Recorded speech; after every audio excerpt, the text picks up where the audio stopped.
রোজার মাসে সব নেতারাই টুপি লাগিয়ে বসে, বসে না? বসে না? কথা বলে না এরা? এই ইফতারি পার্টি করে না হিন্দু ভাইরা? তবে না বলছেন না যে? কথা বলুন আমার সাথে। ছেলেরা গাল দিলে ফটো পাঠালে, লেখে নিয়ে যান, কাগজ থাকে তার।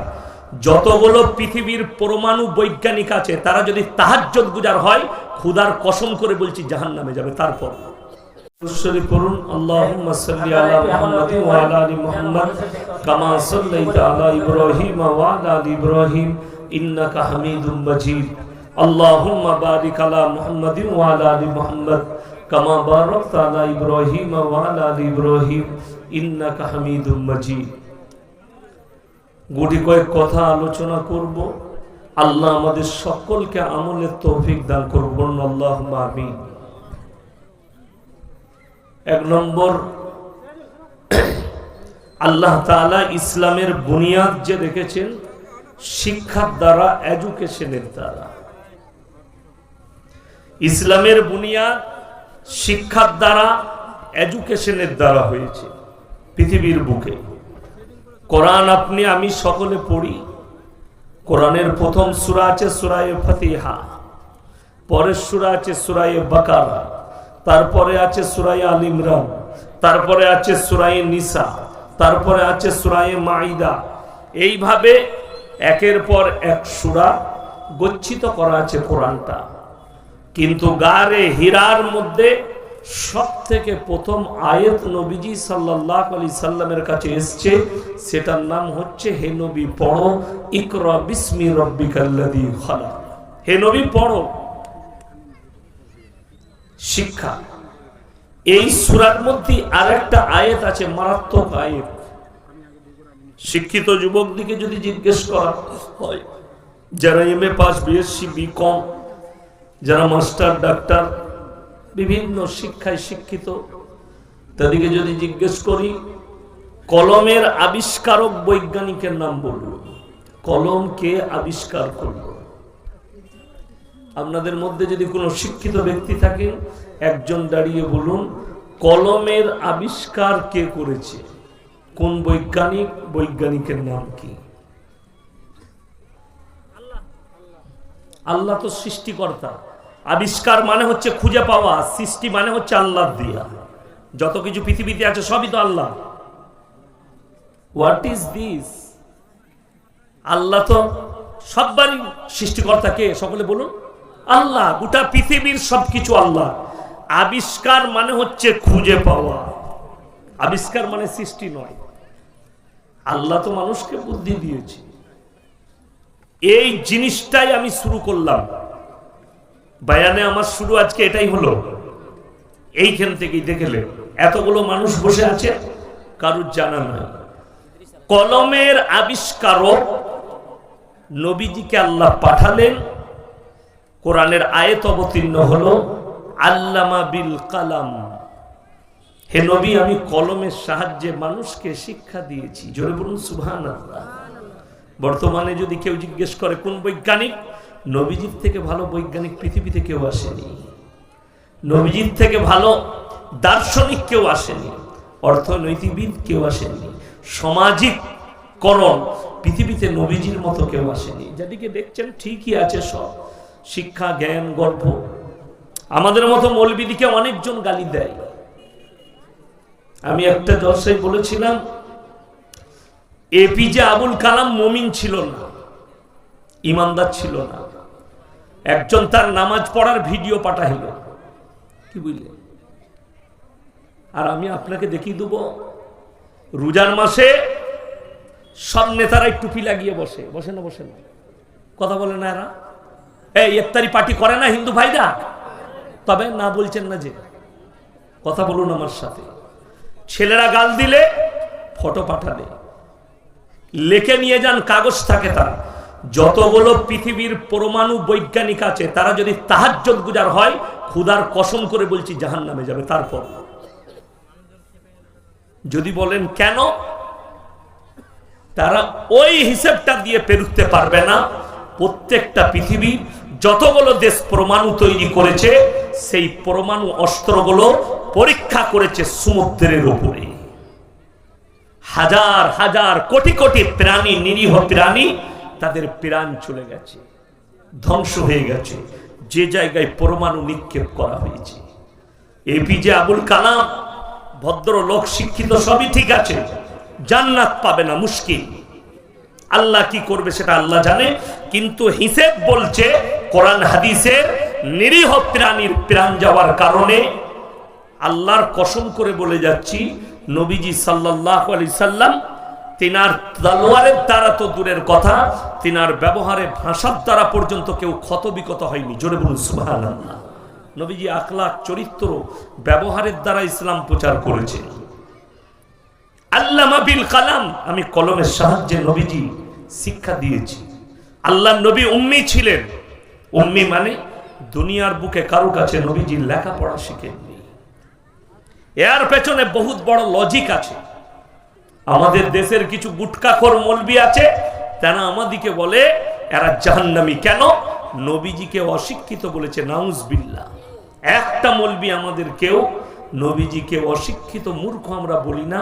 নবীজি হচ্ছেন পৃথিবীর আদি থেকে অন্ত পর্যন্ত সৃষ্টির শ্রেষ্ঠ। জোরে বলুন সুবহানাল্লাহ। মূর্খ বলি না। উম্মি আলাদা, নবীজি দুনিয়ার বুকে লেখাপড়া শিখেননি। আমি ইয়াসিন এইখানে যত ফুটানি করছি করি, কিন্তু আমার যদি শিক্ষক আসে, সে কি বলবে? ইয়াসিন আমার ছাত্র, ঠিক কিনা? আমি আমার শিক্ষকের কি ছাত্র, তার কাছে ছোট। আল্লাহর নবী সাল্লাল্লাহু আলাইহি সাল্লামকে কেউ যদি পড়াতো, শিক্ষা দিত, সে দাবি করত মুহাম্মদ আমার ছাত্র। তাই নবীজির শিক্ষাগুরু আমার আল্লাহ। জোরে বলুন সুবহানাল্লাহ। দুনিয়াতে কেউ ছিল না, এর পেছনে বহুত বড় লজিক লুকিয়ে আছে। নবীজি দুনিয়া থেকে বিদায় নিলেন, নবীজি জান কবজ হলো, নবীজি দুনিয়া ছাড়লেন, নবীজির জানাজার নামাজের পেছনেও আল্লাহ লজিক লুকিয়ে রেখে দিয়েছে। লজিকটা কি?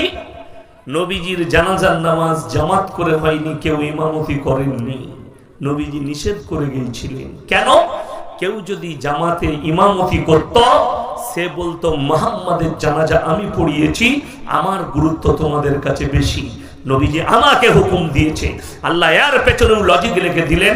নবীজি বললেন, আমি দুনিয়া ছাড়ার পরে তোমরা একা একা আমার পেছনে নিয়ত বেঁধে জানাজা পড়ে দিবে। বহুত বড় লজিক।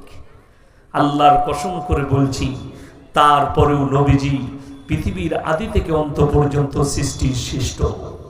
তারপরেও নবীজি দার্শনিক, বৈজ্ঞানিক, অর্থনৈতিকবিদ। মুসলমান দুটো কারণে পৃথিবীর বুকে পেঁচিয়ে যাচ্ছে, মারাত্মক দুটো কারণ। এক নম্বর হচ্ছে দ্বীনি শিক্ষা নাই। প্রত্যেকটা মুসলমান জানে, নারী পুরুষ, যে মুসলমানদের প্রত্যেকটা নরনারীকে দ্বীনি ইলম হাসিল করা ফরজ। জানেন না? জানেন না? আপনারা কথা বলেন, সকলে জানে। তারপরও এখানে যতগুলো মানুষ বসে আছেন নারী পুরুষ, আমার মনে হয় 100 জনের মধ্যে 90 জন হারাম হালাল জানে না, দিন বা দিন জানে না, কুফরি জানে না, শিরক জানে না, বেদাত জানে না, বদ্দিনী জানে না। তারা একটা একটা করে প্রুফ দেবো আপনাদেরকে, এই স্টেজে বসে প্রুফ দেবো।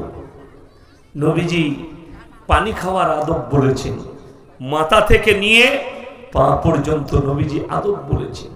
নামাজ, রোজা, কলমা, হজ, যাকাত, যদি কেউ মনে করে এটাই শুধুমাত্র ইসলাম, তার ইসলাম বুঝে আসেনি।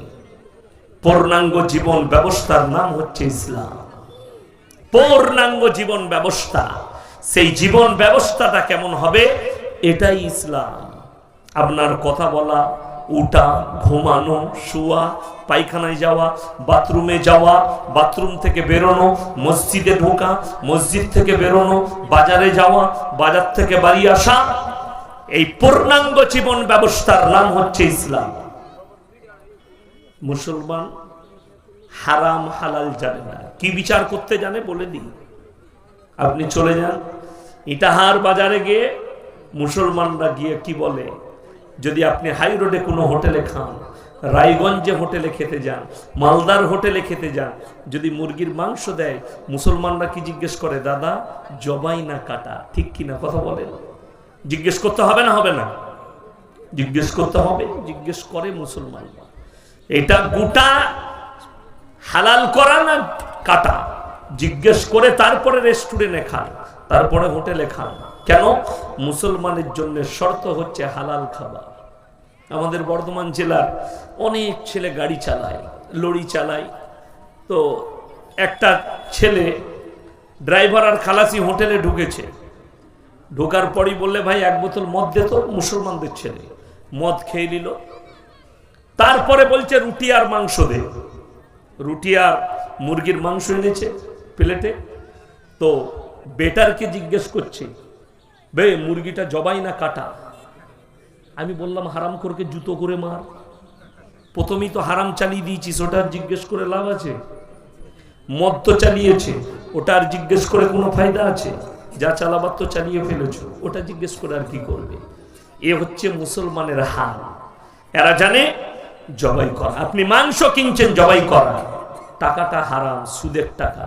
আপনি ভেবে দেখুন, সেই একই দাঁড়িয়ে গেল। ইসলামে মুসলমানের জন্য শর্ত যেটা রাখা হয়েছে ইসলামে, সেটা হচ্ছে হালাল খাবার। পয়সা হালাল, খাবার হালাল, প্লেট হালাল, দস্তরখান হালাল, আপনার শরীর হালাল খাবার খাবে। এটা হচ্ছে ইসলামের শর্ত। যে টাকাটা দিয়ে কিনছেন টাকাটাও আপনার হালাল হতে হবে, যে খাবারটা খাচ্ছেন ওটাও হালাল হতে হবে। হোয়াটসঅ্যাপে হাওড়া জেলার একটা ছেলে আমাকে পাঠিয়েছে, বুঝতে পারলাম এ কোনো গুটকাখোর মৌলবীর মুড়ি। বলছে আপনারা জলসাই যান, জলসাই যাত্রার ঘরে খান, আপনারা কি হালাল খাবার খান? আপনাদেরকে লোকে হারাম খাইয়ে দেয়। আমি আপনাদের ইটাহার এই জায়গায় জলসাই এসেছি, আমি মেহমান, আমি কেউ কি চিনি না। কমিটির ভাইরা দাওয়াত দিয়েছে, আমি দাওয়াত নিয়েছি, এসেছি। আমি যদি এখানে আসি, এখন আমাকে হালাল খাওয়াবার দায়িত্ব আমার নিজের না কমিটির? কথা বলেন, কমিটির। আমি মেহমান আর কমিটি হচ্ছে মেজবান, আমাকে দাওয়াত দিয়েছে। তারা মুমিন, তারা ইমানদার, তাদের উচিত যে ইয়াসিন সাহেব এসছে বর্ধমান থেকে আমাদের মেহমান, তাকে হালাল খাবার খাওয়াবো। যদি তারা মিথ্যা করে বলে যদি হারাম খাবার খাওয়াই মেজবান, তো মেজবান আল্লাহর কাছে অপরাধী, মেহমান অপরাধী হবে না। আমার ঘরে মেহমান আসছে, তাকে হালাল খাবার খাওয়ানোর দায়িত্ব কার? আমার। হালাল পয়সায় হালাল খাবার, হালাল জিনিস তাকে খাওয়াবো। মুসলমানদের এই জায়গাটা বুঝে না আসার কারণে বেঈমান কাফেররা জাল বিছিয়েছে, আর জালেতে মুসলমানরা ফেসে গেছে, কামিয়াবি লাভ করেছে। কারণ বেঈমান কাফেররা, তার কামিয়াবি লাভ হয়েছে। ওই জন্য কোরআনে আল্লাহ কসম খেয়েছেন এক জায়গায়, ওয়াল আসরি ইন্নাল ইনসানা লাফি খুসর। হে নবী, জামানার কসম, মানুষ ক্ষতিগ্রস্তর মধ্যে রয়েছে। জামানার কসম খেলেন আল্লাহ, কিন্তু তারাও নয়, ইল্লাল্লাযীনা আমানু, যারা ঈমান এনেছে, যারা পরিপূর্ণ ঈমান এনেছে, তারা ক্ষতিগ্রস্ত নয়। আজকে বড় কষ্টের বিষয়, আমরা নিজেদিকে মুসলমান দাবা করি, নামাজ আমাদের মধ্যে নেই। আমরা মুসলমান দাবা করছি, রোজা আমাদের মধ্যে নেই। আমরা মুসলমান দাবা করছি, যত রকমের হারাম কাজ মুসলমান লিপ্ত আছে। কারা করলো? বেঈমান কাফেররা জাল ফেলিয়েছে, আপনি জালের ভেতরে মাছের মতো ঢুকে গেছে, বেরোতে পারবেন না। তার এক নম্বর জাল, স্টেজে বোতল রাখা আছে, মিনারেল ওয়াটার, পানির বোতল। এই জালটা আমার আগে ভাই বলছিলেন না ইসরায়েলের কথা, এই জালটা যে পৃথিবীতে প্রথম বিছিয়েছে, ইসরায়েল বিছিয়েছে। অ্যাকুয়াফিলা যে পানির বোতল আছে, ওটা ইসরায়েলের কোম্পানি, এরা বিছিয়েছে। মুসলমানরা যেন নবীজির আদর্শ থেকে সরে যায়, সুন্নাত থেকে সরে যায়, আদর্শ থেকে যেন এরা দূরে সরে যায়। এরা যেন গিলাসে বিসমিল্লাহ বলে পানি পান না করে, তিন নিঃশ্বাসে পানি পান না করে, এরা যেন হারাম পদ্ধতি ধরে নেয় আর দিন থেকে সরে যায়। মুসলমান আজকে বিয়েতে, শাদিতে, জলসায় পানির বোতল ধরিয়ে দিচ্ছে। ঠিক বললাম না ভুল বললাম? কথা বলে, পানির বোতল। আমরা আমাদের বাপ দাদা, আমার বাপের বয়সী যিনারা আছেন, যাদের 60 বৎসর বয়স, যাদের 70 বৎসর বয়স, যাদের 52 বৎসর, আপনারা ইমানদারির সঙ্গে বলুন, ছোটবেলায় দেখেছি আমার গ্রামে সবথেকে সম্ভ্রান্ত পরিবার, সবথেকে সম্ভ্রান্ত রাইস মিলের মালিক। ছোটবেলায় আমি তাদের বাড়ির যে কোনো অনুষ্ঠানে খেতে গেছি, নিচেই তিরপল বিছিয়েছে খড়ের ওপরে, তার উপরে বসে খেয়েছি। প্লাস্টিকের গিলাসে পানি, গ্রামে প্লেট থাকতো, প্লেট, সেই প্লেটে খানা, সুন্নত তরিকা ছিল, নিচেই বসে খেতাম। আজকে আমি এখানেই প্রমাণ দিচ্ছি, শুধু আপনাদের বলে নয়, কমিটির ছেলেরা রাগ করেন না, গোটা পশ্চিম বাংলার মুসলিমদের হালে আজকে আমাদের মতো মৌলবীদিকেও চেয়ার টেবিলে বসে খাওয়ানো হচ্ছে। কার আখলাক? ইহুদি আর নাসারাদের আখলাক। মুসলমান ছেলে নিজেকে দাওয়া করছে, मैं हदीस मानने वाला हूं, मैं रसूल से मोहब्बत करता हूं, मैं इस्लाम से मोहब्बत करता हूं, लेकिन उनका अखलाक है बेईमान काफिरों की तरह। रहन सहन चलन बलन, নামাজ পড়ে, মুসলমান দাবি করে, 1 জানুয়ারি মুসলমানদের ছেলেরাই ফিস্টি করে না? করে না? 25শে ডিসেম্বর আপনারাই পালন করছেন। কোরআন শুনিয়ে দিই, গায়রিল মাগযুবি আলাইহিম ওয়ালাদ-দাল্লিন। মাগযুব মানে ইহুদি, আর দাল্লিন মানে নাসারা। এই দুটো দলই পদভ্রষ্ট, আর এদের যারা অনুসারী হবে তারাও পদভ্রষ্ট। কোরআন, এই ইহুদি আর নাসারারা পদভ্রষ্ট, আল্লাহ কোরআনে বলেছে, এবং এদের যারা অনুসারী হবে তারাও পদভ্রষ্ট। পৃথিবীর একটা সিস্টেমেটিক্যাল আল্লাহ তৈরি করেছে। কোরআনে আছে, ওয়াল্লাযীনা ইউমিনুনা বিমা উনজিলা ইলাইকা ওয়া মা উনজিলা মিন ক্বাবলিক। হে নবী, পৃথিবীর মানুষকে বলো, যতগুলো নবী পয়গম্বর আমি আল্লাহ পাঠিয়েছি, এদের উপরে এরা যেন দৃঢ় বিশ্বাস আনে, এরা নবী আল্লাহ, এটা বিশ্বাস। কিন্তু শুনেলেন, আল্লাহ রাব্বুল আলামিন একজন নবীকে পাঠালেন, তার সিলসিলা চলতে লাগলো, তার মধ্যে আল্লাহ তাআলা যেভাবে ইবাদত দিয়েছেন, যেভাবে দিন দিয়েছেন, সেই পদ্ধতি চলতে লাগলো। পরবর্তী নবীকে আল্লাহ পাঠালে, যে নবী আসবেন, যারা বেঁচে থাকবে তাদেরকে কালমা পড়ে সেটার উপরে প্রবেশ করে যেতে হবে। পেছনের নবীর হুকুম বাতিল হলো, যিনি এলেন তার হুকুম চালু হলো। সিস্টেমেটিক্যাল এটা ছিল। পরপর যখন নবীরা এসছেন, এইভাবে একবারই এসে নবুয়তের দরজাকে বন্ধ করলেন এবং দ্বীনকে পরিপূর্ণ করলেন। ইন্নাল্লাহা ইনদাহু আলাল ইসলাম, পরিপূর্ণ দ্বীন আল্লাহ তাআলা নবীজি সাল্লাল্লাহু আলাইহি সাল্লামের কাছে এসে ইসলামকে পরিপূর্ণ করলেন। জোরে বলুন সুবহানাল্লাহ। যেমন আমাদের ভারতে একটু গোলমাল আছে। বাগেশ্বর ধাম বাবা ছোটে দাজ্জাল, তাকে জিজ্ঞেস করছে, বাবা दुनिया का सबसे पहला धर्म कौन सा है? बाबा बोलছে सनातन धर्म, इसमें कोई शक नहीं, सनातन धर्म प्रथम धर्म। আর এর বলার দোষ নাই। কেন? আমাদের দেশে দেখবেন এখন পঞ্চম বেদী, চতুর্বেদী, পঞ্চম বেদী, অষ্টম বেদী বক্তা বেরিয়েছে। একটা বেদ ধরিয়ে দিলে পড়ার ক্ষমতা নাই, শেষ করার ক্ষমতা নাই। পঞ্চম বেদী বক্তা, ষষ্ঠম বেদী বক্তা, চতুর্বেদী বক্তা, কানে হাত লাগিয়ে বয়ান করছে। ভাইরা মায়েরা বোনেরা, আমরা ভারতে কেউ মুসলমান ছিলাম না, সবাই কলমা পড়ে মুসলমান হয়েছি। পেলি কোথায়? শুনে বলছে, স্টাডি করে নয়, কোরআন হাদিস ঘেটে নয়। তাকে জিজ্ঞেস করো, এই ভারতের মাটি কেমন মাটি? আল্লাহ রাব্বুল আলামিন হযরত আদম আলাইহিস সালাতু ওয়াস সালামকে দুনিয়ার প্রথম তৈরি করলেন, ঠিক কিনা কথা বলে? প্রথম মানুষকে আদম আলাইহিস সালাম। এবং আল্লাহ যখন দুনিয়ার বুকে নামালেন, তিনাকে হিন্দুস্তানের মাটিতে নামিয়েছে। আদম আলাইহিস সালাম হিন্দু ছিল না মুসলমান ছিল? কথা বলে না? মুসলমান। তাহলে ভারতে হিন্দু থেকে মুসলিম কি করে হলাম? ভারত তো আমাদের দেশ। জোরে বলুন সুবহানাল্লাহ।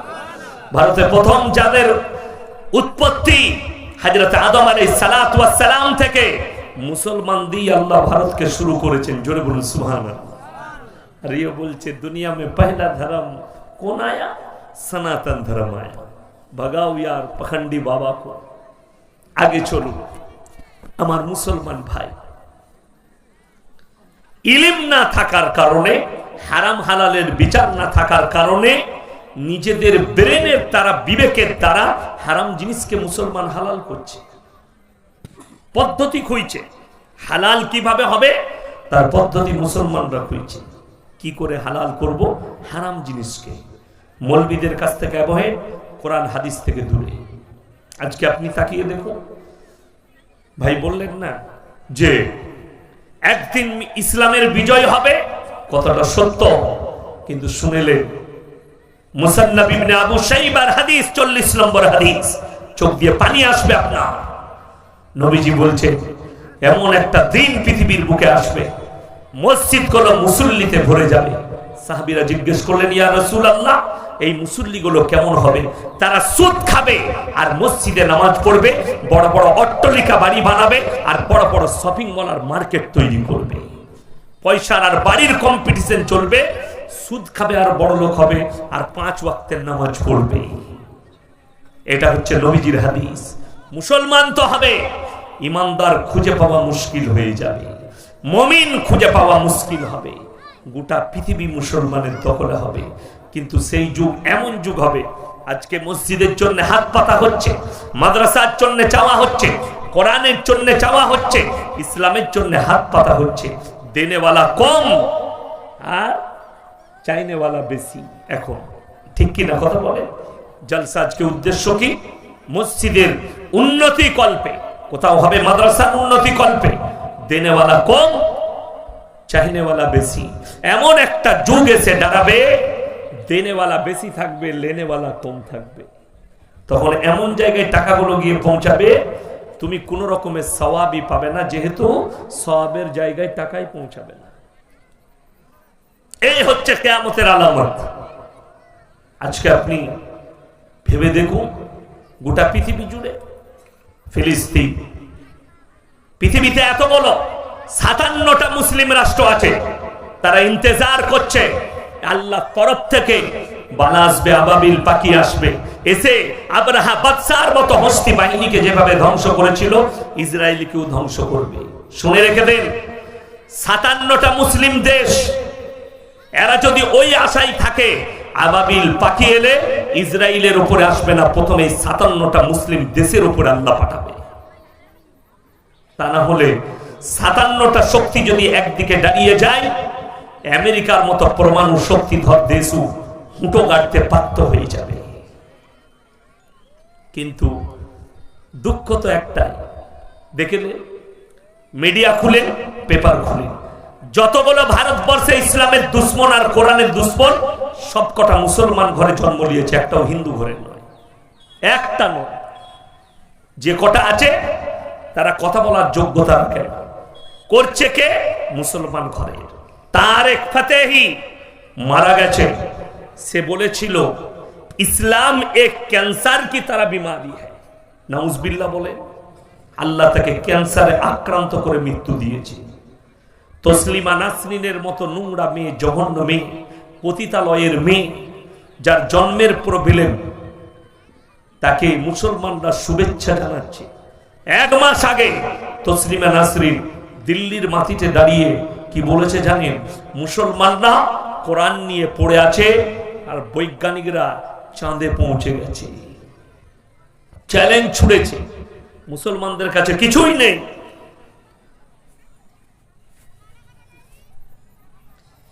মুসলমানদের কাছে কিছুই নেই। কি আছে? মুসলমানদের কাছে একটা জিনিস আছে, কোরআন। আর বৈজ্ঞানিকরা পৌঁছে গেল কোথায়? চাঁদে। আল্লাহর কসম করে বলছি, যারা শিক্ষিত